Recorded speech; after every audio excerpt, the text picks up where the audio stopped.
It's the waiting. Online people always come right when the exam starts. Give 1 minute. Or how much time is it? We're trying. Wow, good number. also good number. 25. It'll be more. It'll be more. Yeah, these videos are watched for a few hundred times usually on YouTube. So.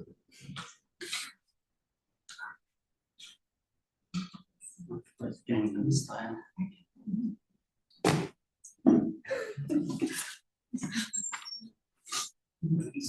Oh, I'm at this.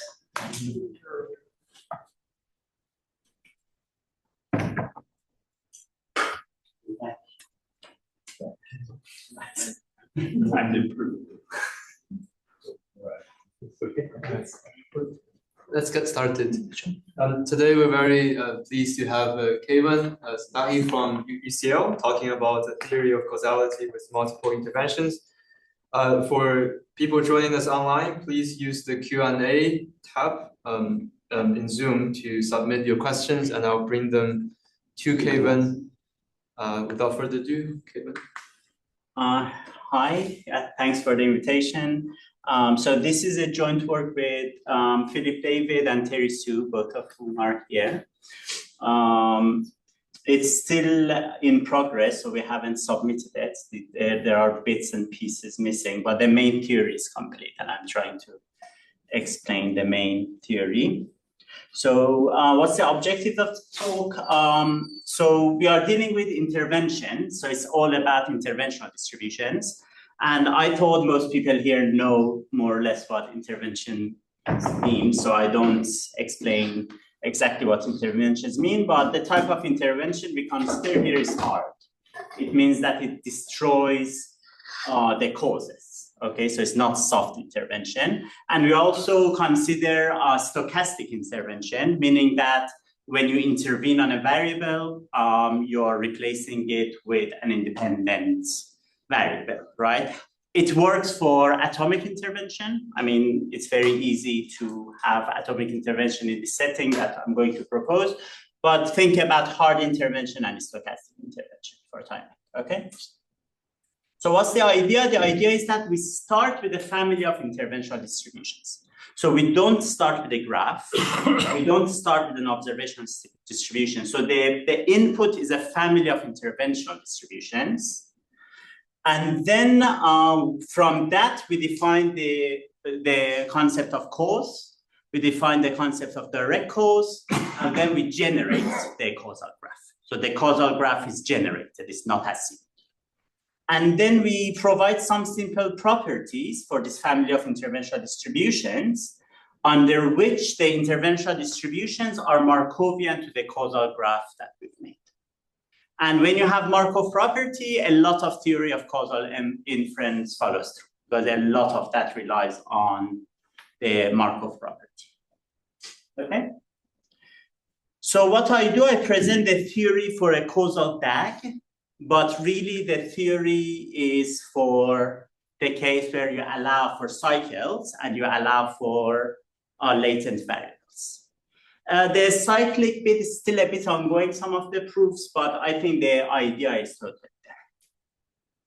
And then at the end, I discuss how structure causal models fit in this setting. So I mean, a lot of causal inference for intervention, it assumes, structure causal models, right? But here we are not assuming that, okay? We don't have any assumption on structure causal models. So it does not make use of any modeling assumption, this theory that I'm going to propose. Again, it does not assume the existence of an underlying causal graph. Causal graph is a byproduct of the theory. And I'm not discussing the counterfactual approach, right? So this is purely for interventional approach. So it's not about counterfactuals. This work is very similar to a setting we had, Terry and I had before. The paper is published in Biometrica. There we discussed interventions were single interventions. You could only intervene on one variable. Here we allow for multiple interventions, and actually it makes the theory much simpler than what we had in that biometric paper. Okay? So just very briefly, I mean, of course, the theory relies on the theory of graphical models. I assume most of you know about graphical models, so I very briefly explain what the idea is. So we rely on the definition of conditional independence. We say X is independent Y given Z if there are different ways to do it. One way, if you have joint density, then you can say that this joint conditional density factorizes, right, in this way. And then we usually use the short notation of A independent of B given C for really X sub A independent of X sub B given X sub C, where A, B, and C are subsets of V. I mean, I think of them as disjoint. For example, Philip David here doesn't really disjoint. You can have non-disjoint, right? Okay, so graphical models use graphs, sometimes called dependence graphs, to represent conditional independencies among random variables, right? So nodes of the graphs are random variables, and edges indicate some sort of conditional dependencies, or missing edges represent some sort of conditional independencies, right? And there are different types of graphs that have been used for different purposes in graphical models, namely undirected, directed, and bidirected graphs. In this theory, we are relying on directed graphs and bidirected graphs, right? So you know that in causal inference, usually this represents direct cause, and this represents the existence of a latent variable that causes it. So that's still the case. So in our theory, it's still the case. So we don't discuss undirected graphs. Okay. Any questions so far, or should I start? Oh, I have one more page before I start with the main theory, and that is the Markov property that is sort of the main result of our work. So what is a Markov property? So let's say you have your random variable and your graph. So a separation criterion is something that reads off independencies on the graph, right? I mean, most of you probably know it. So I write this as A separated from B given C for 3 node subsets A, B, and C of the graph. So you can think, so this separation, for example, is a type of separation you use for DAGs. M separation is for the bigger ones, like for ancestral graphs. You have for cyclic ones, you have sigma separation. I'm not gonna define them here, but you all know the separation criteria more or less, right? At least what they do, right? So if there is no path of a specific type between A and B given C, then we say A and B are separated given C. And then global Markov property is a one-directional thing. It says that if A is separated from B given C in the graph, then A is independent of B given C in the property distribution. And if that holds, we say that P satisfies the global Markov property for G, or simply P is Markovian, right? And this is the type of results we want to get. So this global Markov property is essential in the theory of structured causal models. So it really facilitates causal inference for SCMs. And the main thing is that the joint distribution of SCM is Markovian to its associated graph. That's really a theory that it uses. It's true for DAGs, it's true for ancestral graphs, it's true even for directed graphs. Okay, so this is really important, but again, as I said, we don't assume SCMs. This talk is not primarily about SCMs. Okay, any questions, or I should start with our theory? No questions? Okay, so how do we define the family of interventional distributions? So we call this family PDU, and it's a family of P-do-8. You can think of this as intervention for A, where A is a subset of B. Okay, so I have, n to power of 2 subsets, right, here, different distributions. But the point is that all of them are defined over the same state space. Okay? So for every subset of V you can think of as some sets, 1 to n, and for every subset, I have a distribution, and that distribution is interpreted as the interventional distribution after intervening on a random variable xa, right? So that's the interpretation.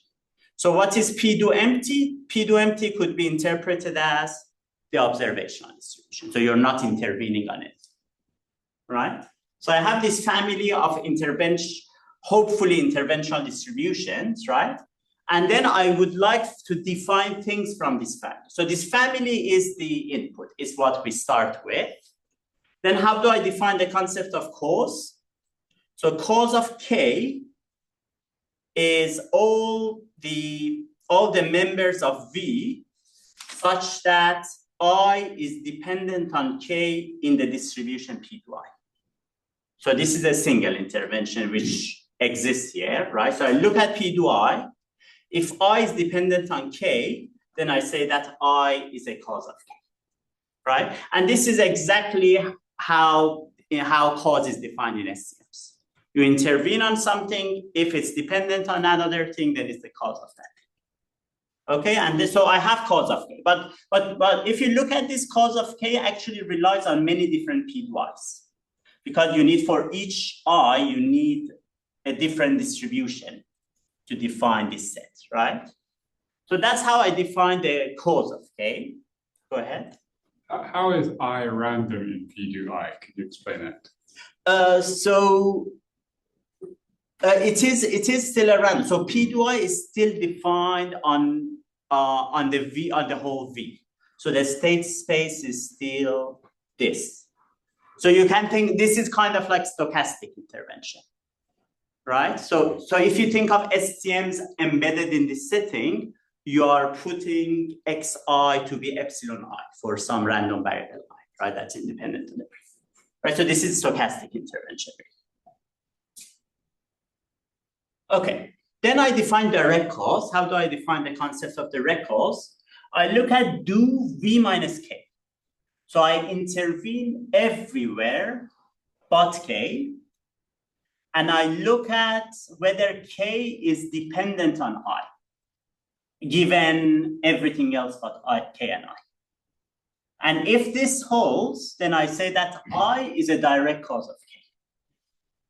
Right? So you are intervening everywhere else but K, and if I and K are still dependent, then that suggests that that defines I to be a direct cause of K. So that's how I define direct cause. And in the same manner, I can define the set of direct causes of K as the cause of K, right? So this is the set of direct causes of K. Okay? And if you look at the definitions, you see that cause is actually a universal concept. So if I increase this set V, if I add more variables into the set V, cause doesn't change because it's a marginal dependence, right? Whereas this really depends on the system of variables we're considering this direct cause. And that's quite intuitive, right? When with more variables, the definition of direct cause might change, but the definition of cause shouldn't change, right? Okay, then how do I define my causal graph? Right now I'm not doing this bidirected latent variables, things I explain later how I do it. Let's now just stick to directed graphs. So I'm only introducing arrows. So how do I introduce an arrow? It's very simple. If I is a direct cause of K, I put an arrow from I to K, that's all. So it's a very, very simple way to define the causal graph. Of course, it should get related to the cause, to the concept of cause I define. I will do it a bit later. Okay, so then I have my causal graph. I generate my causal graph. And then I define the intervened causal graph, and you know how to do it. You just cut the ingoing arrows into A, as you always do, right? Because it's hard intervention. And so then I have my intervened graph G to A. Okay? Any questions on how these things are defined? Yeah, go ahead. This notation with the, do, is that does this mean that there exists some intervention in your class for which these are dependent? You mean here, for example? Yeah. No, so I'm looking at this particular, so this contains a lot of different distributions, right?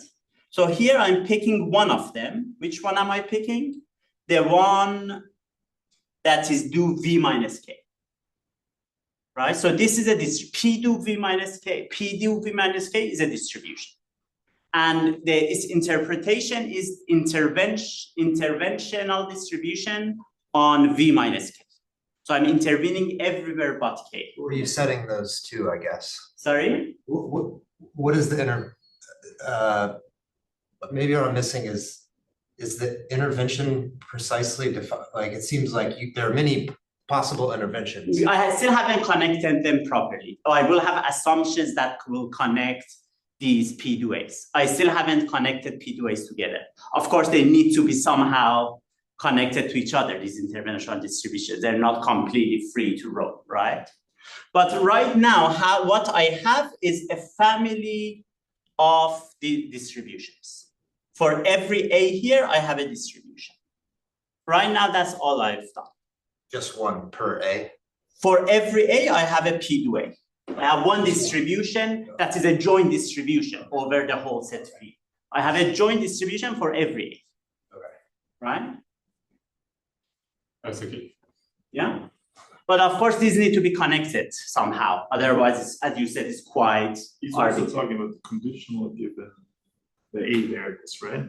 Those would be like actually fixing. Like in a do A distribution, if you condition on A, you get the usual hard intervention set. Exactly. That's why hard intervention is embedded. So it encodes all possible at a fixed value in a distribution where you make them the intervened variables random again. Yeah, I mean, we are at the end of the day, we're actually conditioning on it here. So it doesn't matter if it's really atomic or stochastic.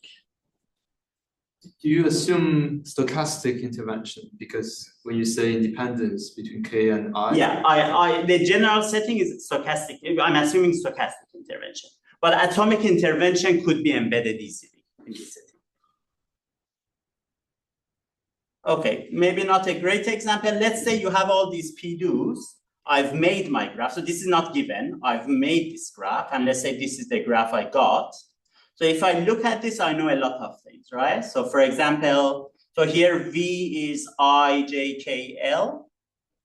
And P due is this family. And I made this G of P. And this suggests, for example, that cos of K. I mean, this I haven't still proven actually, because this was only been constructed using D cos. So for example, in the D cos K is J. And what does that suggest? It suggests that in do V minus K, J is dependent on K given the rest. But for example, in P do V minus K, I is independent of K given this, right? Because there is no arrow from I to K. So I is not a direct cause of K, right? This I need to prove, which I will do, but you can see, you can actually read off the causes on this graph as well. So because here, for example, I is a cause of K, I know that in do I is dependent on K marginally, right? And then if I look at the intervened graph do L, what I'm doing is I'm cutting the ingoing arrows into L. So I'm cutting this arrow and I'm cutting this arrow. So this is G do L, right? This is the intervened graph after doing L, right? So this is really like what in the STMs things are happening, right? It's not that different. Okay, any questions or should I continue? Yeah? At least if you have a graphical definition of cause, then cause can be reduced to direct causes. Does the same hold here? Yeah, I still haven't said what the connection is really between cause and decause. But this graph is defined only based on decause. I haven't used cause to define this graph. But as I said, it actually works nicely under the assumptions that I will have soon, right? Okay, so what are the main assumptions? So we have three main assumptions. that connects these P2s together. So the first assumption, I mean, it looks a bit difficult, but it's really very simple. So it says that if D is independent on independent of E in do A, and you have a superset of A, and you do that superset, D should still stay independent of E. So the more you intervene, you shouldn't introduce dependencies, in a sense, right? The more you intervene, the more independencies you get, right? So this is quite intuitive, right? That's all it says, okay? The second assumption is just the intersection property. So we are assuming that all the P2As satisfy intersection property. So one sufficient condition for that is that they have density, I mean, they do have density, and they have positive density, so they have full support.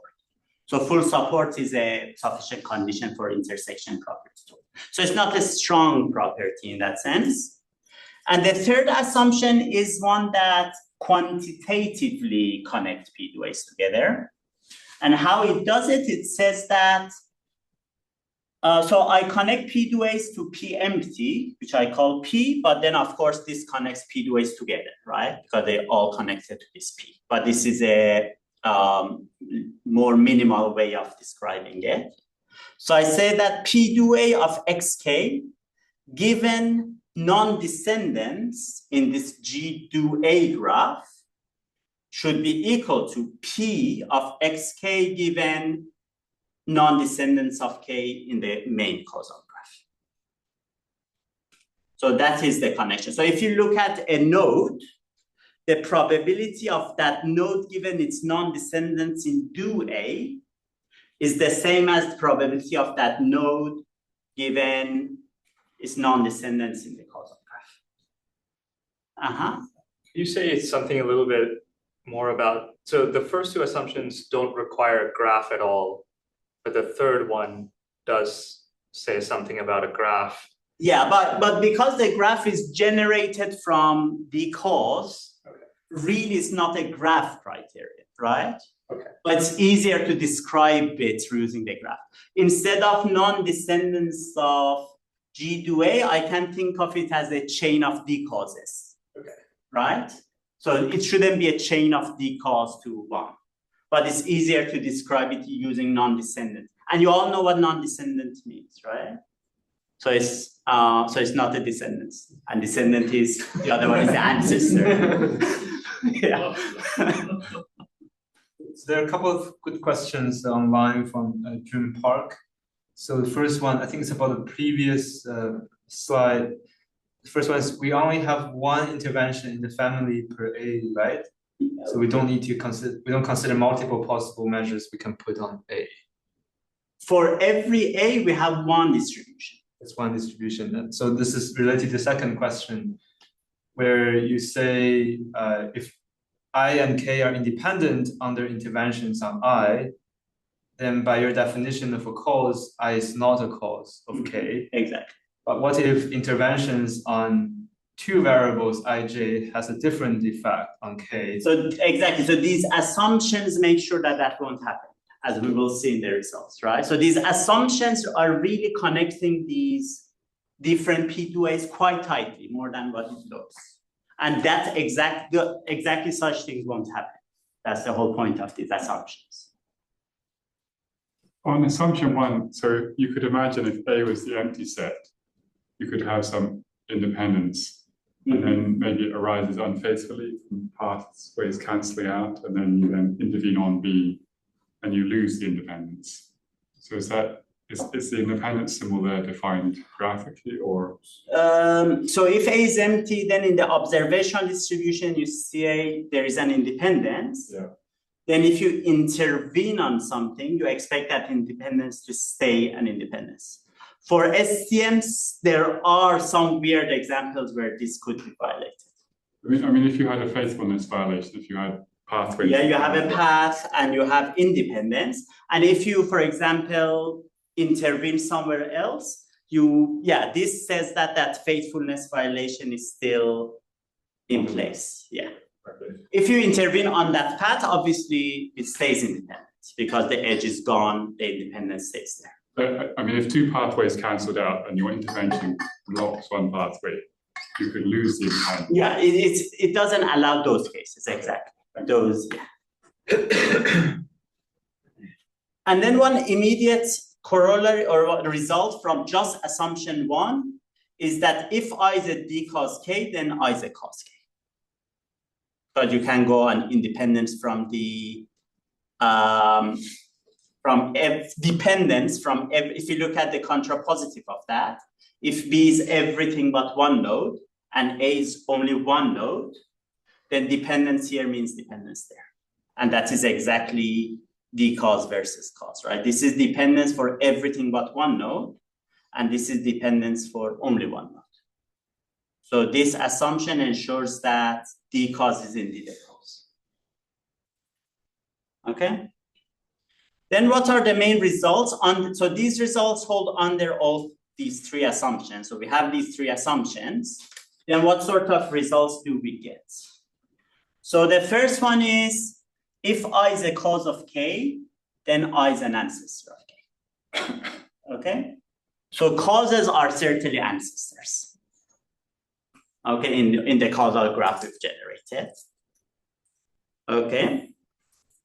The other thing is that in P do A, all members of A are mutually independent.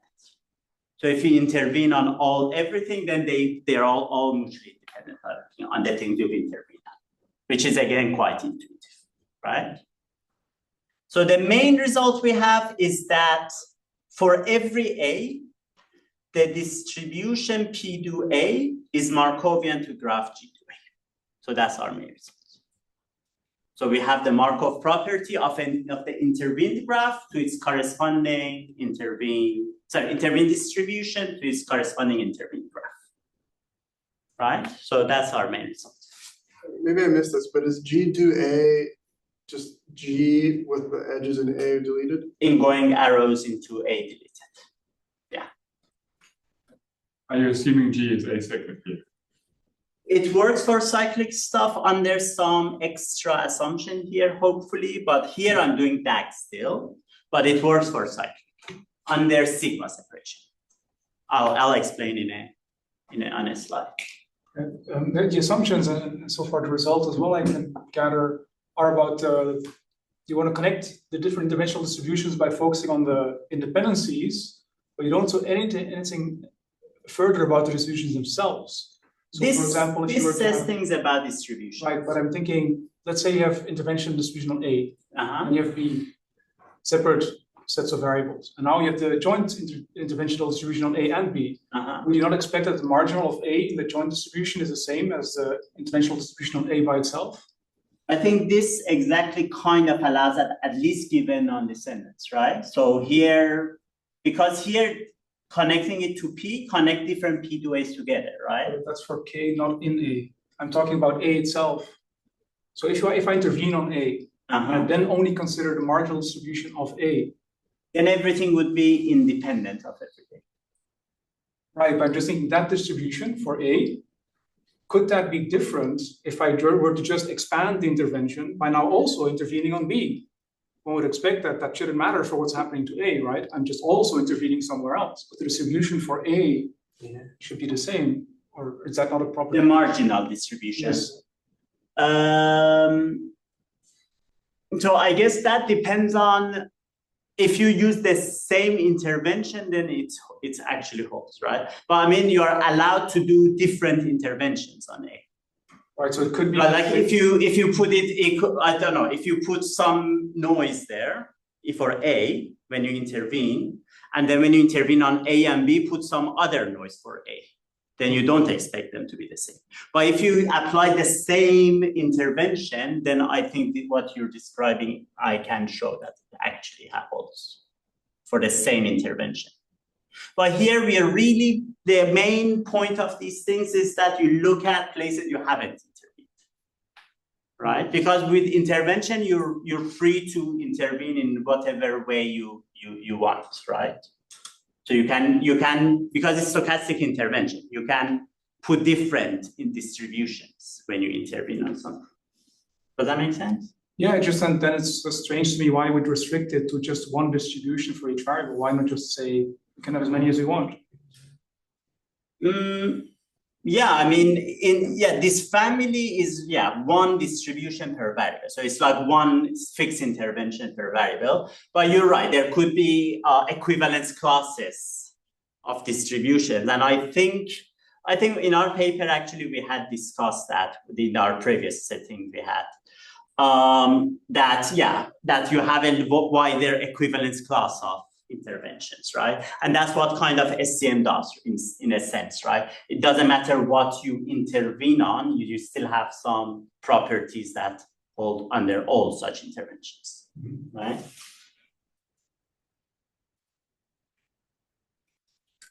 Okay, and then an immediate corollary of this is that the observational distribution P is Markovian to the causal graph G, right? Because if A is empty, then you have this. And then this even connects these P-dos even more, right? So for example, if you have A and B and K is not been intervened on, so K is not in A or B, then P-do A of XK given this is P-do B of XK given this. And what is this? This could be anything between parents of K and non-descendants of K in that causal graph.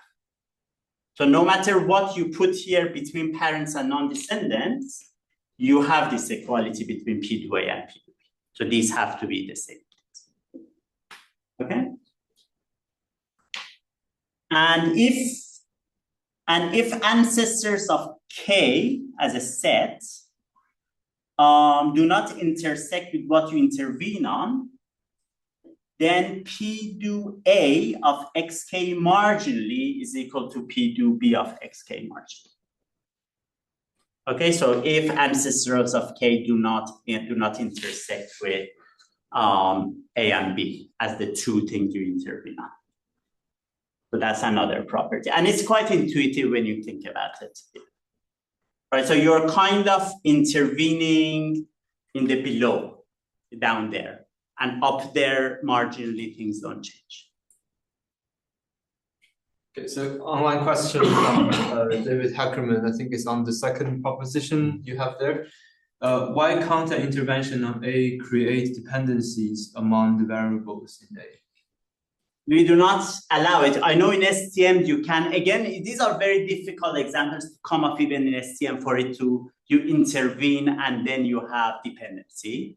You can come up with functional examples in STM, but yeah, we simply do not allow this. But those are, to me, those are very unnatural. So to us, the whole idea of intervention is to create more independencies, to be able to say more. Right? Within the law, like a dynamic treatment regime, that kind of intervention. Yeah. And another quick question, maybe on the setup. Could the intervention design be either block or staggered? Oh, could you explain?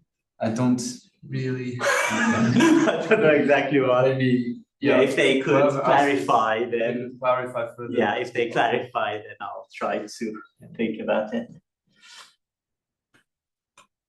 Okay, so under this setting, what is happening? So given, on the other hand, if you give me only P and G, I can give you all the P to A. So I'm doing it the other way around. I said, okay, if you give me P to A's, I can give you G, and I can even give you PMT using such relationships, right? But the other way around now actually holds. So if you give me a P, and if you give me a graph and say this is the graph you would have constructed, then I can actually make the whole family of distributions P2As. I can make all the P2As. I can construct them.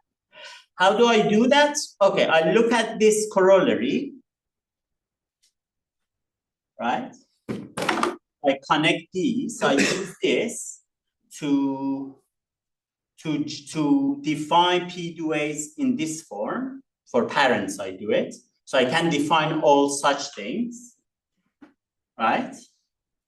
And then for K in A, these are assigned, right? This is what I decide, right? Because this is the intervention itself. And then because I have a graph, let's say it's a DAG, I use this factorization, and then I define the joint P2A using this factorization, right? And then this P2A I can show is actually Markovian to G2A. So if you give me P and G, I can generate the interventional distribution. What I was doing before was I had interventional distributions and I constructed G. So this is a kind of if and only if thing, right? So presumably the empty intervention is playing a big role here, right? So in this case, P is the P empty, and I'm constructing all other. Actually, without P, I can do a lot of, without observational, I still can do pretty much all of this. This really doesn't rely on the assumptions in terms of how interventional distributions are connected. Yeah, I mean, instead of saying this, I can have P2A equal P2B for every A and B and not have P. Right, that works. I really don't need P in this setting. It's just P empty. That it's kind of there naturally, but I really don't need observational. All these are interventional. Like all these are about interventional distributions, which makes sense. Cause and decause are about interventional distributions. You don't need an observational distribution per se to define cause and causal graph. So that's sort of an observation here. The reason I'm asking is merely because, as such, right, without these assumptions, the interventional distributions can be completely disparate from the observational one, and so you somehow have to tie them together. And I guess that's what assumption. Yeah, that's what it ties to P. But in principle, you don't need this P. If I define this as P2A and P2B here, everything works for every A and B, and not have A empty. Right. So I really don't need P here. And that's kind of show. It's kind of is here too, right? You give me P, you give me G, I make all P2As. So it's like all P2As one side, P and G one side, and they're kind of if and only if. And that's what is happening in SCMs. I will explain if I get the time to do so. If not, no problem. How much time do I have? Yeah, go over 5:30. 5:30. Ask one thing. So is the making the intervention variables random is just a notational convenience? Is it in the sense that if you were to, you have some system given satisfies your assumption, I go and I replace in every stochastic intervention the distribution for the intervened variables by any distribution that's equivalent to the original one, all the assumptions still hold, correct? I think so, yeah, exactly. I mean, in principle, with atomic intervention, you still need two things to compare. What people compare is P and some P2A.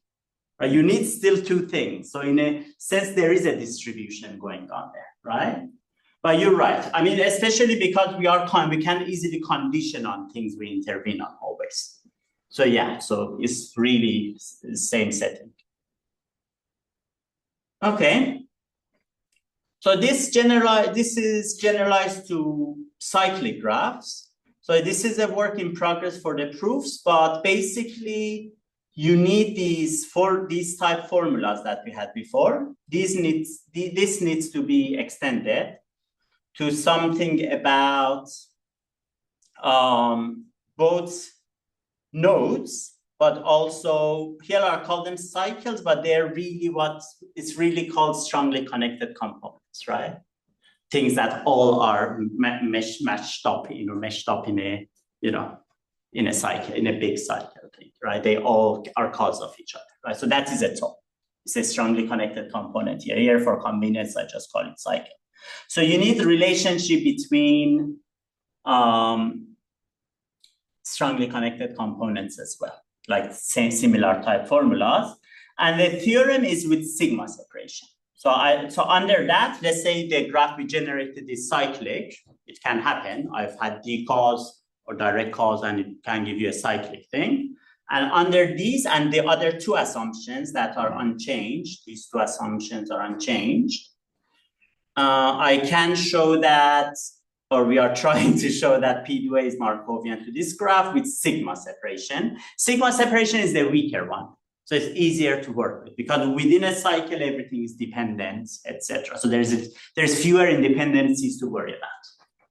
But then another result we have is that if P is actually Markovian to the causal graph using D separation, then we at least know that in these P do A's, on cycles that are not ancestors of A, this separation works. So you can read off cycles below what you've intervened on using this separation.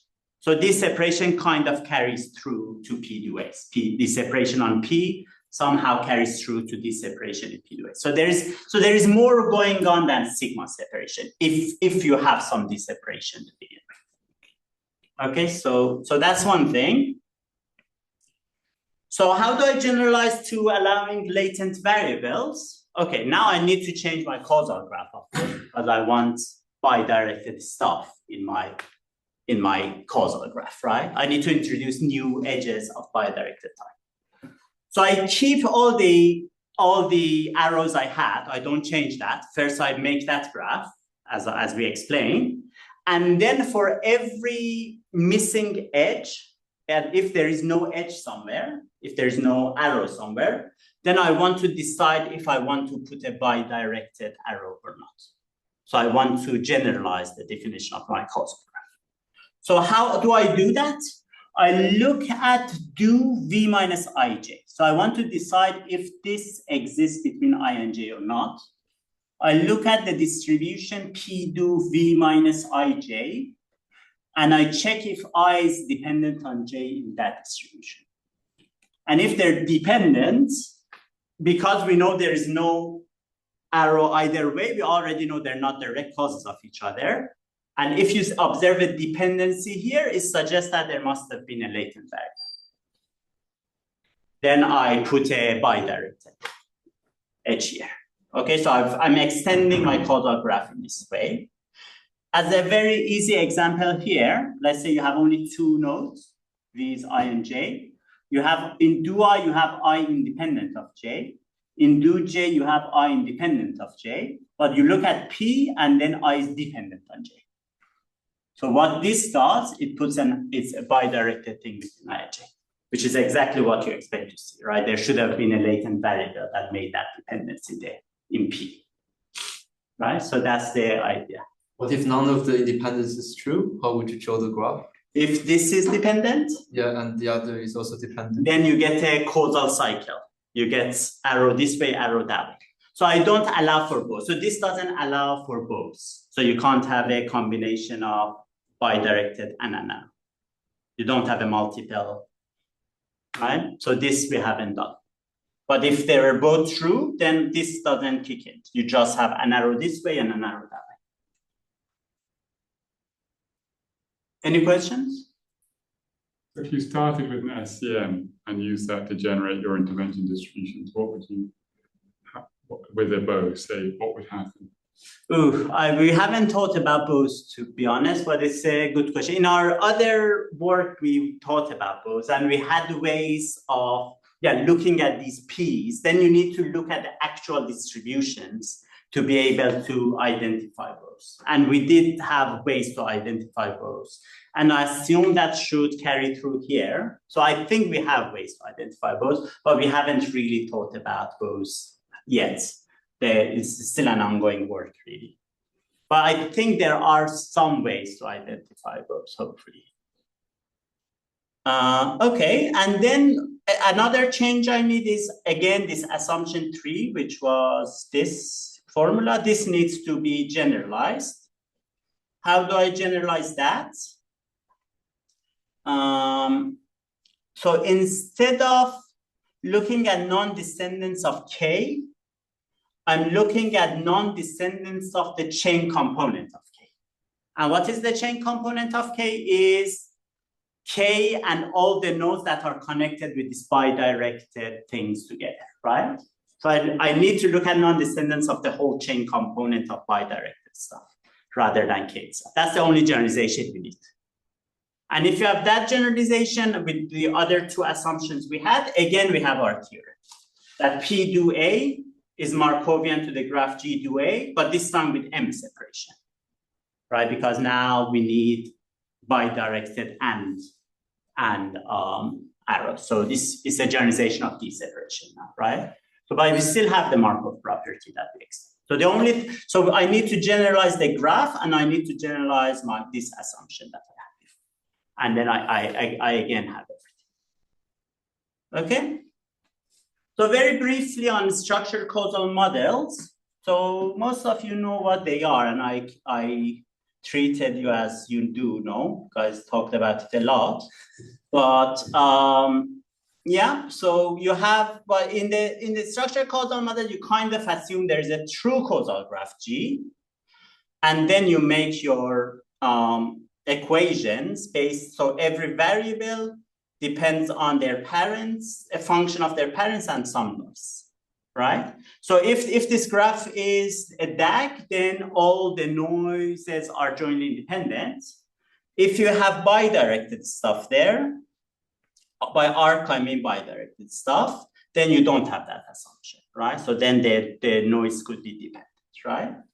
So here, for example, in this graph, you have x4 is just a noise, x3 is just a noise, x2 is a function of x4 and some noise, x1 is a function of x3 because it's a parent and some noise, but because of this bidirected thing, epsilon1 and epsilon2 are dependent, right?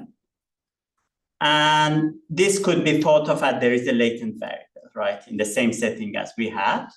And intervention works exactly like how we define intervention. Okay, I didn't say this, right? When we do this generalization, maybe have I written it or not?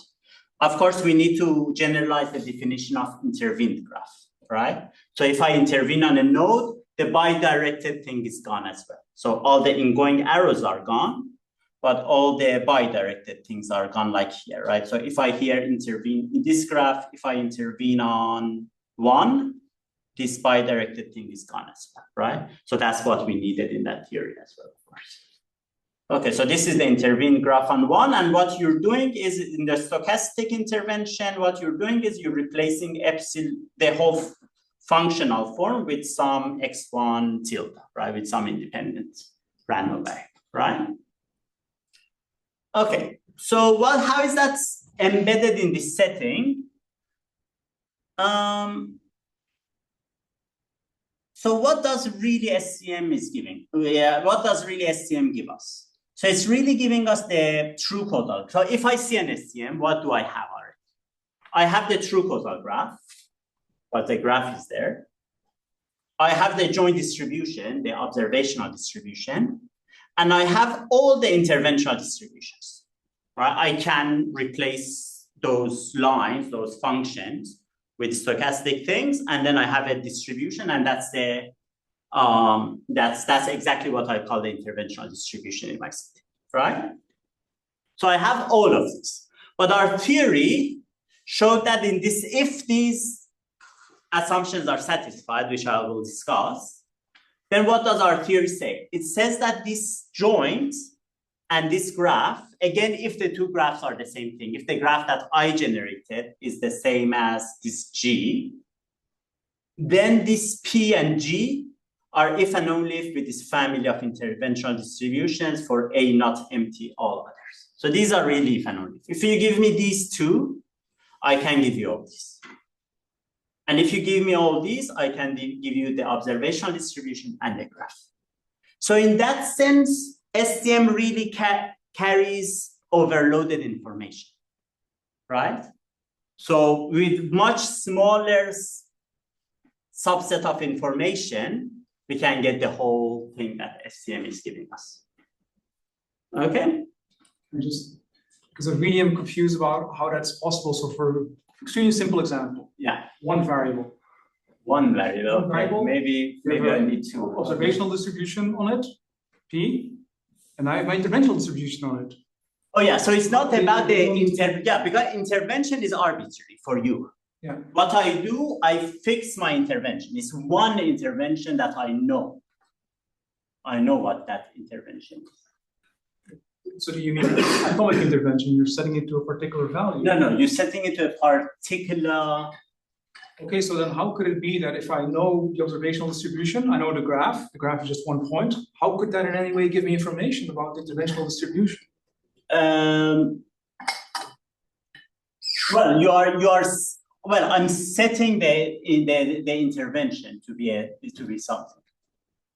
I'm supposed to infer it, right? I have the left side of the equivalence. Now I want to infer the right side. Yeah, the main point is this side. So this side is when I say this line is being replaced with this intervention. I don't mean that you can guess what I want to intervene on, what I want to put in that equation, right? So the setting is that if I tell you this line is being replaced with this distribution, then I have the whole joint distribution for that P to A, right? So I don't know, like if X, does that make sense? I think so. Right, so of course you need to give me the distribution you intervene, you use as your interventional distribution, and then I can tell you the whole joint. Okay. Right, it's not like I can guess what you want to. That's the confusion I have. Yeah. So I'm very sympathetic to the idea that SCMs carry overload of information, but I'm just trying to understand here. So somebody arguing for SCMs might say on the right-hand side, you've got, if I've got P variables, then you've got 2 to the P distributions. Whereas on the left-hand side, you've got 1 distribution and 1 graph. Yeah. So it seems like there are a lot more objects on the right-hand side. Is that a fair criticism? There are way more objects on the right-hand side. That is absolutely true. So in that sense, SCMs seems to carry less information. But when you give me an SCM, you've already given me all of these, no? But you're using as your starting point all distributions on the right? But not G. And I really don't need P. P is just there because it can easily be there, right? SCM has all of these concurrently.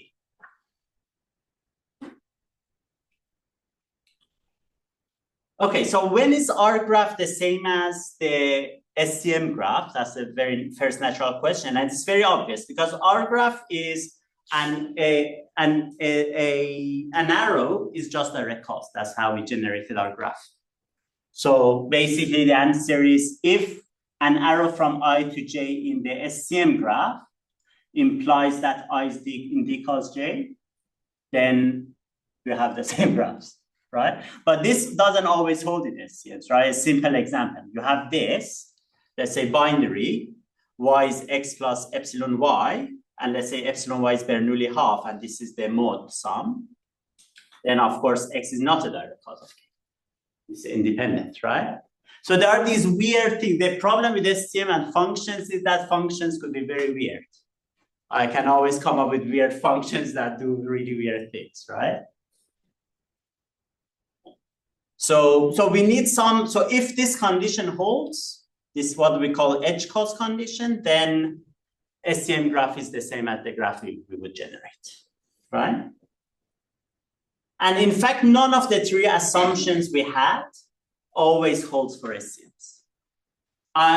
We can give conditions when they hold. I'm not gonna discuss that here, but I would say natural SCM. So if you have a reasonable function with a reasonable distribution, usually all those assumptions are right.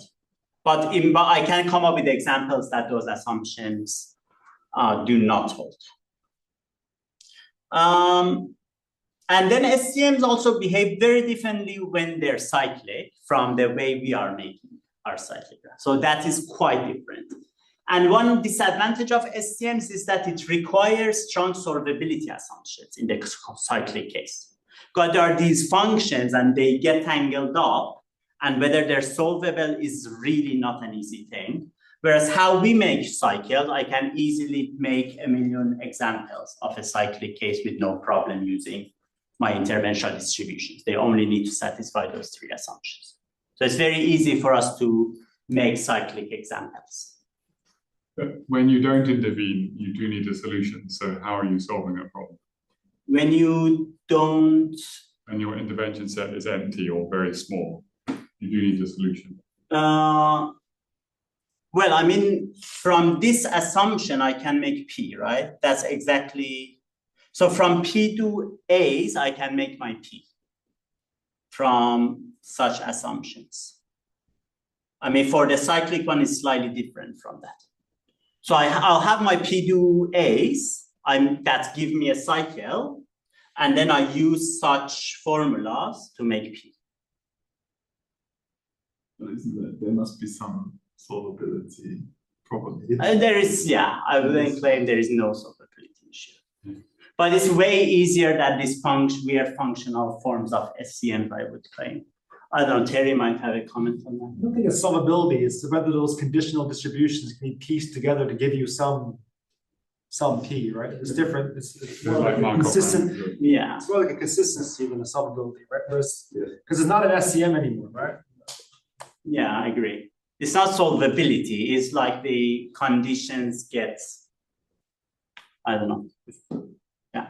Isn't it also kind of like baked into the fundamental objects you start with? You're assuming are distributions, right? Yeah.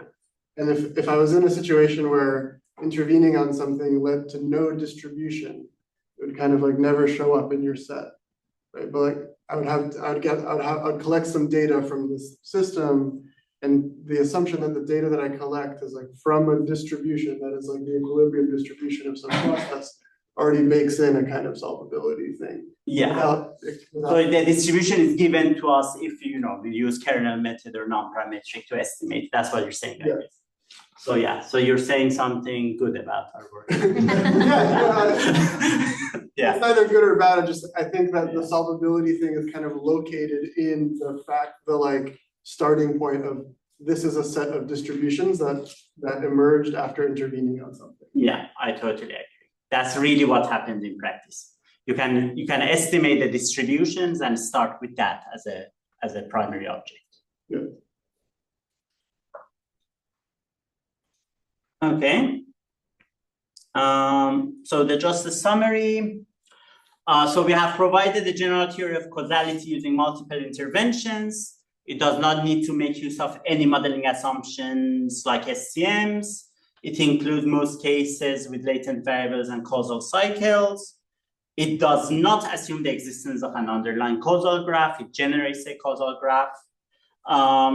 So how we did it? We did this by defining direct cause and intervening causal graph. And we provided 3 assumptions under which the theory works. And what I mean by that is that the intervened distributions are Markovian to the intervened graph, and that allows us to follow a lot of theory that exists in causal inference. A lot of that relies on this Markov property. So about SCMs, most natural SCMs are embedded in this setting. We showed that SCMs that are embedded in this setting carry some sort of overlapping information. So how I look at SCMs right now is that they're indeed useful as modeling assumptions. Like you can have linear SCMs, they're modeling assumptions the same way that we have linear regressions and they're useful. Or you can have Gaussian noise and that's a modeling assumption. Again, it could be very useful. But this very general form of SCM with arbitrary functions could potentially be more confusing than helpful. And it seems unnecessary. And sometimes it does not even satisfy the basic assumptions required for causal inference. If we believe our assumptions are reasonable, then there are a lot of those that even don't satisfy those assumptions. Okay, thank you very much.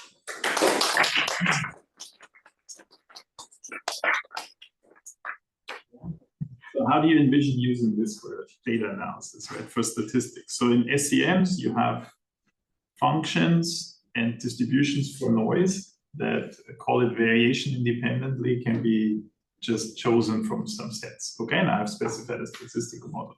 So how would you do this here? That you can generate an interesting set of distributions, interesting set of sets of interventional distributions, right? So to do this in a way that is tractable and add something to what we can do in terms of data. Yeah, so the very first thing is, well, we don't know quite, but we are right now, what we're working on is when you have a subset of interventions, because this is for the theory. You never have access to all interventional distributions in the world, right? So now what we're working on is when you have a subset of interventions, to what extent you can use this theory using those, and for the rest of the graph, you have your structured learning methods, right? So it will be a balance between structured learning and this theory, right? So if you have everything, if you have all the interventional things, you know exactly what the graph looks like and how things work.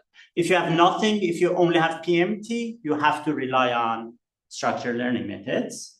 So something between, right, when you have a subset. But it's kind of like the comment we had there that in principle, these distributions could be estimated using non-parametric methods, right? And then work on them directly rather than functions, right? So I think the point here is that for the purpose of causal inference using interventions, you really don't need functions in principle, right? All you need is the distributions. For counterfactual is a very different word, right? Then you really need some models, some functions to get results. But it's an important question. We are not there yet, really. Yeah? Have you compared your setting and your assumptions with the recent notion of causal space? No, but we should, certainly, yeah. Absolutely. Yeah, but we haven't, yeah.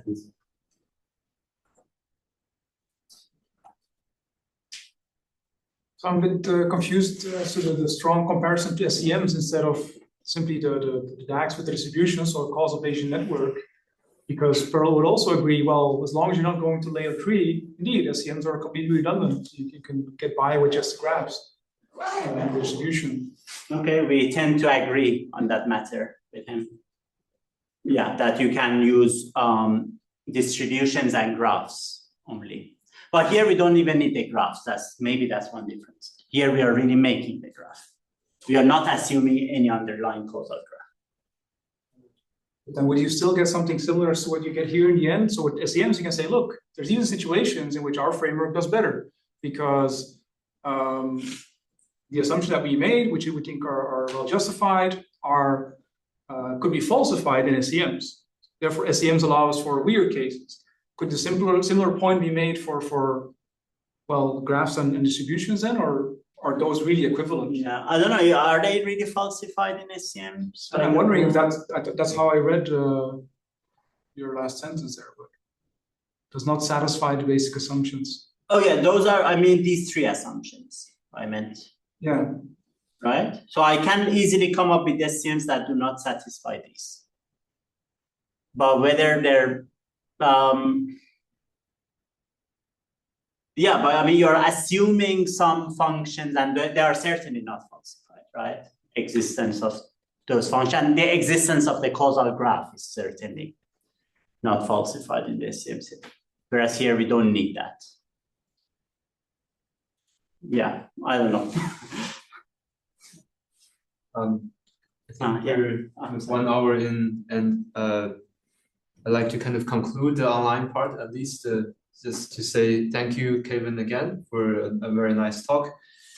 So next week, it will be a workshop week here at the Isaac Newton Institute, and we've scheduled the talk for everyone online in the same, actually this is a different time, it would be 4 p.m. UK time. So half an hour earlier than usual. And this will be a talk from Matt Stansrud from EPFL. And the title is Causal Effects Conditional on Post-Treatment Variables. So thank you everyone for being here today. And thank you, Kayvan, again. Thank you.